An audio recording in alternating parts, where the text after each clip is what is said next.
Jika kalian suka permainan catur yang dingin dan membosankan, mungkin channel ini tidak cocok untuk kalian. Selamat datang kembali sahabat-sahabat penggemar catur di channel Bung Catur. Channel khusus partai catur brutal yang penuh kejutan dan pengorbanan perwira spektakuler. Semoga sahabat-sahabat semua sehat selalu.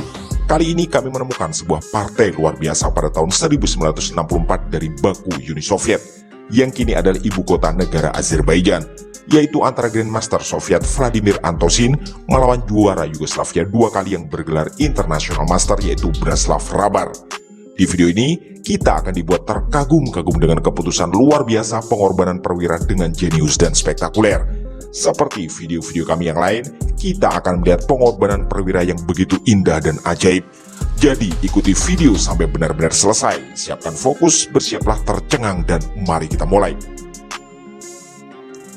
Pada permainan kali ini, Vladimir Antosin memegang buah putih dan Branislav Hrabar memegang hitam. Antosin membuka permainan dengan pion G3 dan Branislav Hrabar menjawab pion D5. Putih lanjut dengan gajah fianchetto G2 dan hitam pion G6 yang juga sebagai persiapan gajah fianchetto. Ini adalah formasi dari King's Fianchetto Opening atau pembukaan fianchetto sayap raja. Permainan berlanjut dengan pion F4 dan gajah G7. Putih lalu mengembangkan kudanya ke petak F3 sekaligus sebagai persiapan rokade bagi rajanya. Jawaban hitam adalah kuda D7. Vladimir Antosin pion D3 memberi jalan pengembangan bagi gajah petak gelapnya.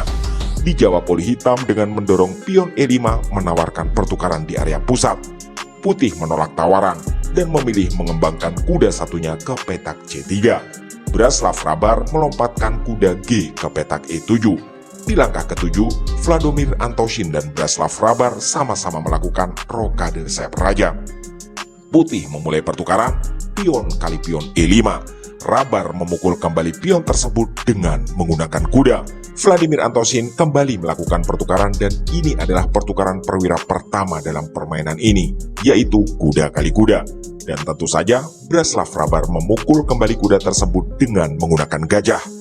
Putih meluncurkan gajah petak gelap ke H6 memberi tekanan pada benteng. Hitam menutup ancaman tersebut dengan memundurkan gajahnya ke G7. Pertukaran perwira pun terjadi lagi. Gajah kali gajah dan dijawab raja kali gajah. Vladimir Antosin kemudian memajukan menterinya ke petak D2.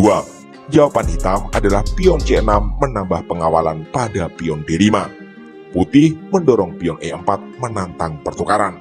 Branislav Hrabar menolak tawaran dan memilih memajukan pionnya ke petak D4 menyerang kuda. Kuda putih mundur ke petak E2. Hitam kemudian mengirim gajah petak terang ke G4 memberi tekanan pada kuda. Vladimir Antosin terlihat lebih memilih kuda dan menggeser gajah ke F3 menantang pertukaran. Pertukaran perwira pun kembali terjadi. Hitam gajah kali gajah dan oleh Vladimir Antosin gajah tersebut dipukul dengan menggunakan benteng. Branislav Hrabar lalu mendorong pion C5 menambah pengawalan untuk pion D4. Vladimir Antosin mulai menggempur dengan mengirim menteri ke petak G5 sambil menyerang pion di C5. Hitam memberi pengawalan dengan menggeser benteng ke petak C8. Kuda putih ikut membantu serangan dengan melompat ke petak F4. Hitam menjawab memundurkan kudanya ke petak G8 dan menawarkan pertukaran menteri. Vladimir Antosin menolak dan memilih menggeser menterinya ke E5 skak. Raja hitam bergeser ke petak H6. Putih mengambil langkah terbaik, yaitu memajukan pion G6 dan memberi jalan bagi bentengnya bergerak ke lajur H. Karena serangan putih memang terlihat berbahaya, sekali lagi Branislav Hrabar menawarkan pertukaran, yaitu meluncurkan menterinya ke petak F6. Menurut engine, putih unggul signifikan secara posisi walau materi masih sangat berimbang. Dan kita sampai di segmen kuis karena ini adalah langkah kunci dalam permainan kali ini. Apa langkah yang akan diambil oleh Vladimir Antosin? Yang jelas, ini adalah langkah terbaik yang akan membuat keunggulan putih semakin lebar. Sedangkan semua langkah apapun yang lain akan membuat kondisi kembali berimbang atau justru hitamlah yang akan berbalik unggul. Seperti biasa, kami memberi tambahan waktu beberapa detik untuk sahabat-sahabat semua menebak langkah jenius tersebut serta membayangkan rangkaian lanjutannya, atau pause video ini sejenak jika memang dirasa perlu.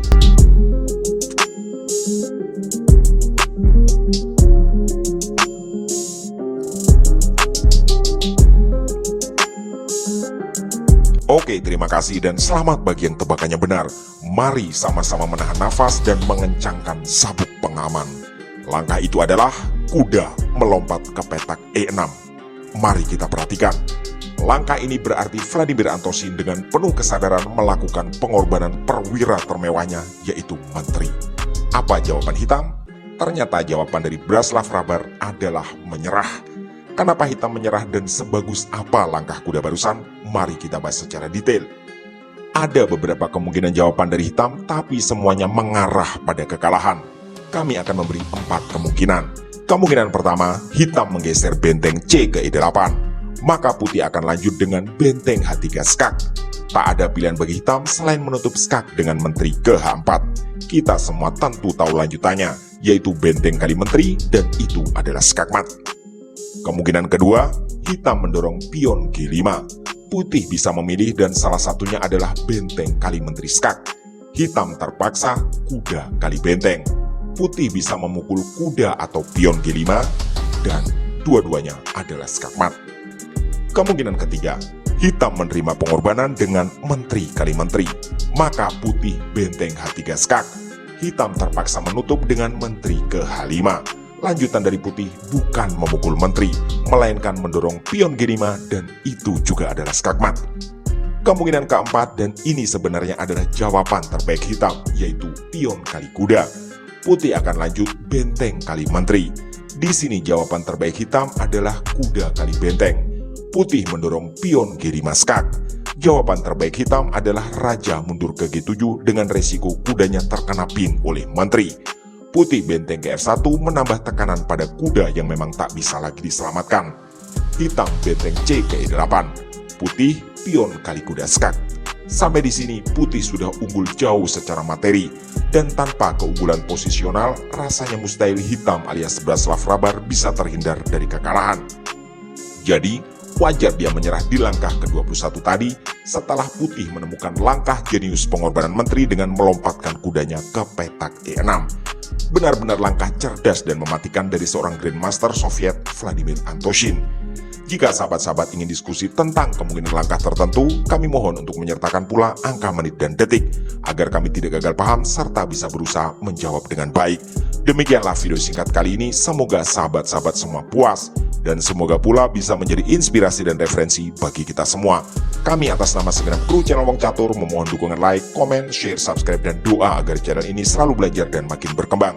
Terima kasih telah menyimak, mohon maaf atas kesalahan kata dan sampai jumpa di video catur berikutnya.